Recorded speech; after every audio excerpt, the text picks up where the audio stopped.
அணுசக்தி திட்டத்தை 20 ஆண்டுகளுக்கு நிறுத்தி வைக்க ஈரான் ஒப்புக்கொண்டால் ஏற்றுக்கொள்வதாக அதிபர் டிரம்ப் அறிவிப்பு. ஈரானுடனான அமைதி பேச்சுவார்த்தைகளில் இதுவரை எந்த முன்னேற்றமும் ஏற்படாததால் தனது நிலைப்பாட்டை டிரம்ப் மாற்றிக்கொண்டதாக தகவல்.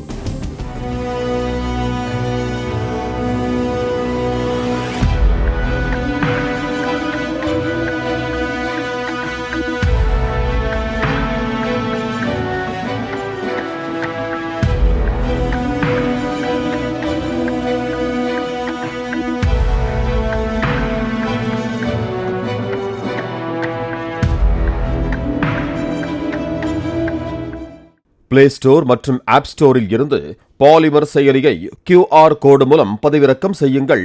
செய்திகளை உடனுக்குடன் பெறுங்கள்.